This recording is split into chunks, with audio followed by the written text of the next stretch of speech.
Nos anos 1900, Richard e Maurice MacDonald nasceram em uma família de imigrantes irlandeses pobres na zona rural de New Hampshire. Seu pai, Patrick, era gerente de turno em uma fábrica de calçados na cidade. Após 42 anos de trabalho, disseram-lhe que ele era velho demais e foi demitido sem receber uma pensão.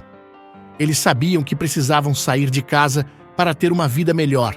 Decidiram que, de uma forma ou de outra, seriam financeiramente independentes quando se formassem no ensino médio.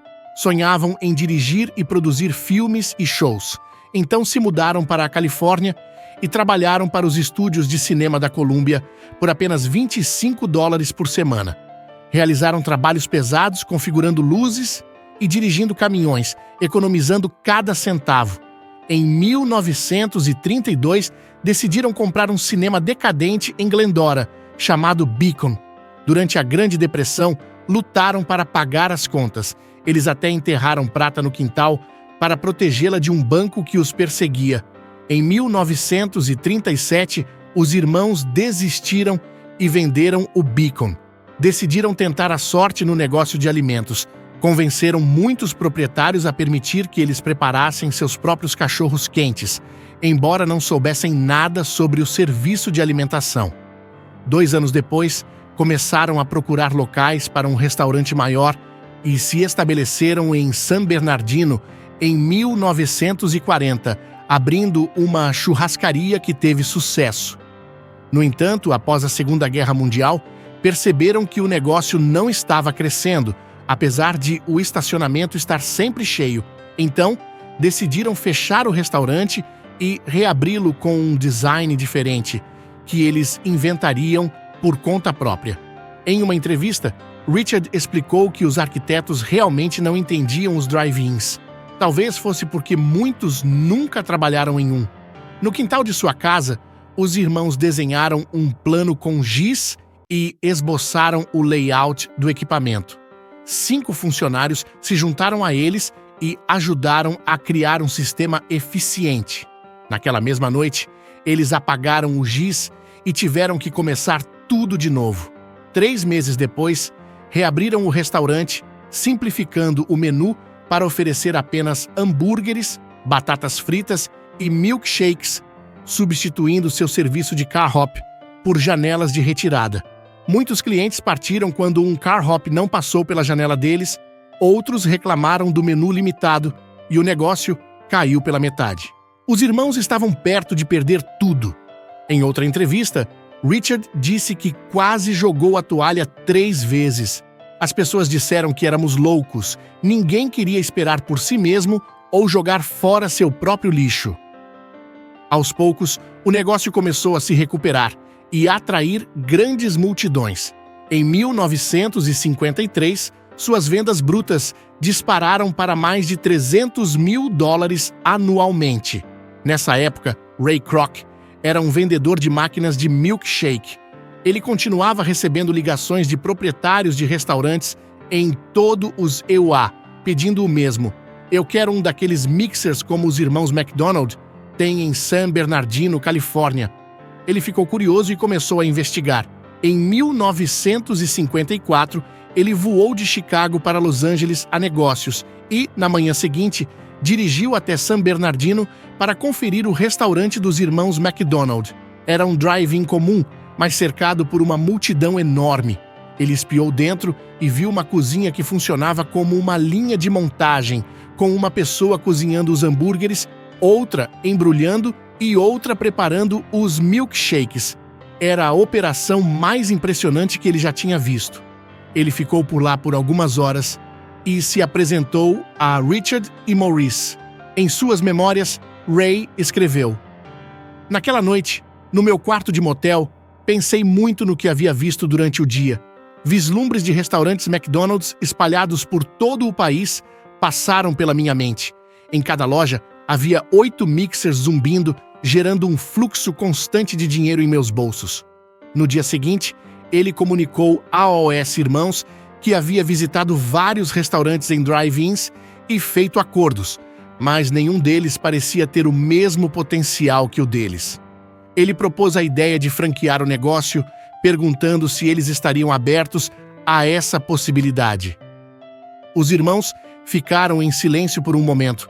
Maurice explicou que estavam em uma posição confortável na vida agora e não queriam mais complicações. Richard respondeu, reconhecendo que abrir uma franquia seria um processo complicado e cheio de perguntas sem resposta. Foi quando Ray se inclinou para a frente e disse: "E se fosse eu?" De volta a Chicago, ele portava um recém-assinado contrato na sua bagagem. Nesse contrato, Ray tinha obtido direitos para abrir franquias nos Estados Unidos e receber 1,9% das vendas brutas. Os irmãos receberiam 0,5% dessa porcentagem cada um. Cada prédio teria que seguir o mesmo design e carregar o nome do McDonald's. Qualquer desvio dessas regras exigiria a aprovação por escrito dos irmãos. Apesar de ter 52 anos, sofrendo de diabetes e artrite, Ray estava convencido de que o melhor momento de sua vida estava por vir. Ele começou a procurar um local adequado e, eventualmente, encontrou um em Des Plaines, o que acabou sendo a parte mais fácil do processo. Após uma reunião com um empreiteiro, Ray percebeu que havia um problema com o design que ele precisava seguir. Ao contrário do local de San Bernardino, ele precisava construir um porão para o forno, algo que os irmãos não haviam aprovado por escrito. Foi então que Ray percebeu que seu contrato poderia causar muitos problemas. Seu advogado também desistiu quando viu a situação, considerando-a impraticável sob tais condições. O advogado alertou Ray que, se os irmãos decidissem dispensá-lo, ele não teria meios para protegê-los. No entanto, Ray decidiu continuar e, em 1955, finalmente abriu sua primeira franquia. Todas as manhãs, ele descia ao restaurante para ajudar sua equipe a iniciar o dia. Em suas memórias, ele escreveu que o zelador chegava ao mesmo tempo que ele, e se não havia mais nada a fazer, ele o ajudava. Nunca se sentia orgulhoso demais para pegar um esfregão e limpar os banheiros, mesmo estando vestindo um bom terno. Isso continuou até que seu restaurante começasse a dar lucro. Ray continuou vendendo máquinas de milkshake para pagar o aluguel e manter sua equipe.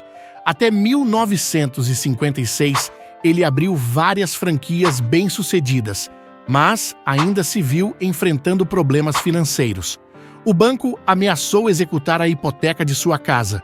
Foi então que seu CFO, Harry Sanborn, destacou que, na verdade, não estavam no ramo de alimentos, mas sim no ramo imobiliário.